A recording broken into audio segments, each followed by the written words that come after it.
There are moments in every royal family's history that become defining chapters, not because they are witnessed by the public, but because they happen behind closed doors. The greatest struggles are often the ones no cameras ever capture. In this fictional story, the bond between King Felipe and his daughter, Princess Leonor, begins to face its greatest challenge as two generations quietly drift in different directions.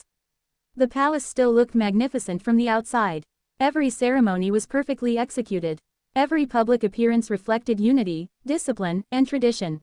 Yet inside the historic halls, silence had started replacing conversation. King Felipe noticed it first. Leonor had become quieter, not distant in a rebellious way, but distant in a thoughtful one. She spoke respectfully, fulfilled every royal duty, and maintained impeccable discipline. But the long conversations they once shared had become brief exchanges about schedules, official engagements, and constitutional responsibilities.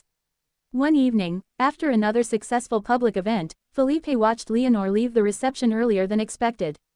"Everything went well," one advisor commented. The king simply nodded. It did, but something still felt different. Years earlier, Leonor had often asked endless questions about monarchy. How do you stay calm during national crises? What makes a good monarch? Do people ever truly understand the sacrifices? Felipe loved those conversations. Now those questions had disappeared. Instead, Leonor seemed to search for her own answers. As heir to the throne, she had entered a new phase of preparation. Military training, international diplomacy, constitutional law, languages, and leadership had expanded her perspective beyond the lessons her father once personally taught. She wasn't rejecting his guidance. She was simply beginning to think independently. And that realization unsettled him. One afternoon, they reviewed preparations for an upcoming state ceremony. Felipe carefully explained every detail. Leonor listened politely before offering an alternative approach. What if we modernize part of the ceremony? The room fell silent. Senior officials exchanged nervous glances. Felipe considered her suggestion. It has been done this way for generations. Leonor smiled gently. I know, but generations change. No argument followed, only silence. For the first time, father and daughter saw the same institution through different eyes. Weeks passed. Their calendars grew busier. Sometimes entire days went by without them sharing more than a few formal words. Neither intended for the distance to grow. Responsibility simply filled every empty space. One evening, Queen Letizia quietly observed them during dinner. The conversation remained polite, professional, measured. She remembered family dinners years before, when Leonor laughed freely and Felipe told stories from his naval training.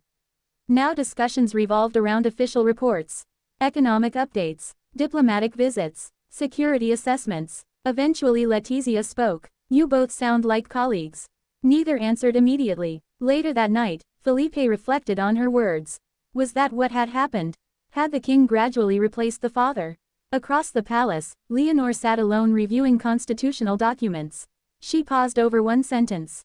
The crown belongs not to an individual, but to the institution.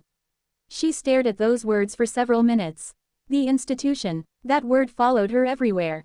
Every decision, every appearance, every smile. Sometimes she wondered whether people still saw Leonor, or only the future queen. The following morning, Felipe invited her for breakfast. Just the two of them. No advisors, no staff, no official agenda. For the first few minutes they spoke about ordinary things. Books, travel, military training, the weather. Then Felipe finally asked the question he had been avoiding. Have I become difficult to talk to? Leonor looked surprised. No, you've become. She searched carefully for the right words. The king. He lowered his eyes. I've always been the king. Yes, but you used to be my father first. Those words stayed in the room long after breakfast ended. Neither blamed the other. Both understood how responsibility changes people. Felipe remembered his own relationship with previous generations of the royal family. Duty had always come first. Perhaps too often. As Leonor's public profile continued growing, international attention followed her everywhere. Every speech received analysis. Every photograph sparked commentary. Every gesture became symbolic. Felipe watched proudly, but he also noticed something else. People increasingly referred to Leonor as the future, while he represented the present. The transition, though years away, had already begun in the minds of many observers. One afternoon, an experienced palace historian shared an observation with the king. Every heir eventually walks a different path. Felipe asked quietly, does that always create distance? The historian smiled gently. Only temporary distance. The strongest monarchs raise successors capable of disagreeing with them. Those words lingered. Meanwhile, Leonor carried her own concerns. She worried that every independent decision might disappoint her father. She admired his lifelong commitment to Spain. She respected everything he had sacrificed. Yet she also believed every generation must lead according to its own challenges. Could both ideas exist together? She hoped so. Then came preparations for an important national address. Several drafts circulated. Felipe favored traditional language emphasizing continuity. Leonor proposed adding stronger messages about youth, innovation, and the future. Their advisors debated both versions. Neither approach was wrong, they simply reflected different experiences. Eventually Felipe looked at Leonor. "Tell me why this matters to you." She took a deep breath. "Because people my age don't just want stability. They want hope." The room became quiet. For the first time in months, Felipe wasn't hearing a princess. He was hearing a future queen. And he realized something profound. She was no longer trying to become him. She was becoming herself. That realization was both beautiful and difficult. Parents often imagine preparing children for adulthood. But few prepare themselves for the moment those children no longer need constant guidance. That evening Felipe walked through the palace gardens alone. He remembered teaching Leonor how to greet foreign leaders, how to deliver speeches, how to remain calm before enormous crowds. One memory after another surfaced. He suddenly understood that success had always carried an unexpected cost. Preparation eventually leads to independence. Days later, Leonor found her father standing beside an old oak tree within the palace grounds. She approached quietly. "You wanted to see me?" Felipe nodded. For a long moment neither spoke.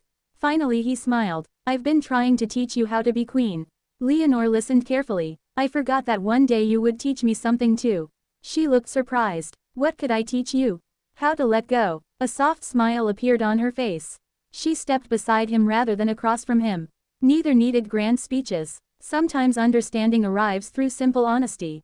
From that day forward, nothing dramatic changed overnight. Schedules remained demanding. Official duties continued. Important decisions still required careful discussion. Occasionally they still disagreed, but disagreement no longer felt like distance. Instead, it became part of preparing a new generation of leadership. Felipe learned to listen more before offering advice. Leonor learned that respecting tradition did not prevent thoughtful change. Together they discovered that growing apart did not necessarily mean growing away. Sometimes it simply meant growing differently. The palace still stood as a symbol of continuity. Its ancient walls had witnessed countless generations navigating similar transitions. Kings had prepared heirs. Heirs had become sovereigns. Each generation carried both the wisdom of the past and the responsibility of shaping the future. Perhaps that balance had always been the true challenge of monarchy. Not preserving every tradition unchanged, nor abandoning history entirely, but finding the courage to bridge yesterday and tomorrow. As the sun set over the palace, father and daughter stood on the balcony overlooking the city. No photographers, no ceremonies, no speeches, just a king and the future queen. Their paths were no longer identical, but they no longer feared the distance between them. Because they finally understood that love within a family is not measured by always agreeing. It is measured by continuing to walk forward together, even when each generation chooses a slightly different road. And perhaps that was the strongest foundation any future monarch could